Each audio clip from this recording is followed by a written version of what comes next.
All right, page 234. The faith that dependeth on another man's mouth is weak. If I have done other feeling in my faith than because a man so saith, then is my faith faithless and fruitless. For if I have none other feeling than lechery is sin, than that the Pope so preacheth, whom I see before my face set up in Rome a stews of 20 or 30,000 whores, taking of every piece tribute yearly, and his bishops with all other his disciples following the ensample mightily, and the Pope therewith not content, but to set up thereto stews of young boys against nature, the committers of which sin be burnt at the stake among the Turks, as Moses commandeth in his law, and the Pope also to forbid all the spirituality,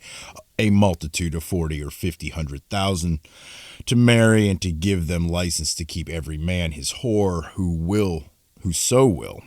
If I say I have none other feeling in my faith that lechery is sin than this man's preaching, I think my faith should be too weak to bear much fruit. How could I believe a man that would say he loved me if all his deeds were contrary? I could not believe God himself that he loved me if in all my tribulations I had of him none other comfort than those bare words. And in like manner, if I had none other feeling in my faith that covetousness were sin, than that the spirituality so saith, my faith could be but weak and fainty, when I see how the Pope with wiles hath thrust down the emperor, and how the bishops and prelates be crept upon high in all religions above their kings, and have made them a several kingdom, and have gotten into their hands almost the one half of every realm, which they divide among themselves, giving no layman any part with them, and heaping up bishopric upon bishopric, promotion upon promotion, benefice upon benefice, with unions and tote quotes, robbing in every parish the souls of their food, and the poor of their due sustenance. Yea, and some preaching that it were less sin to have 2 wives than 2 benefices, but while they be yet young and hot, and therefore think covetousness greater sin than lechery,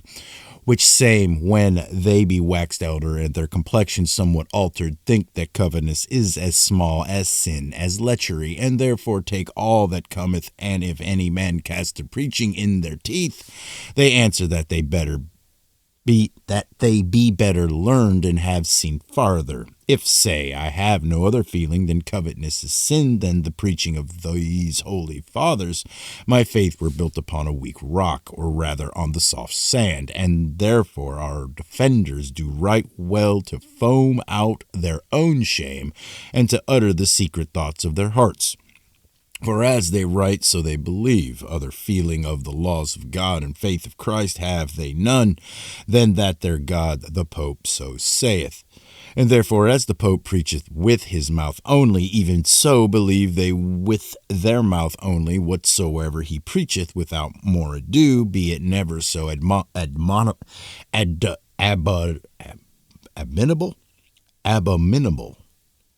abominable.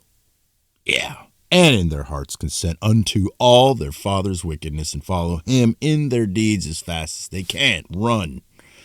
The Turks, being in 5 times more than we are, knowledge one God, and believe many things of God, moved only by the authority of their elders, and presume that God will not let so great a multitude err so long time. And yet they have erred and been faithless these 800 years, and the Jews believe this day as much as the carnal sort of them ever believed, moved also by the authority of their elders only, and think that it is impossible for them to err, being Abraham's seed, and the children of them to whom the promises of all that we believe were made.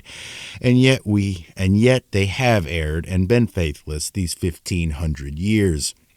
And we of like blindness believe only by the authority of our elders, and of like pride think that we cannot err, being such a multitude. And yet we see how God in the Old Testament did let the great multitude err, reserving alway a little flock to call the other back again, and to testify unto them the right way.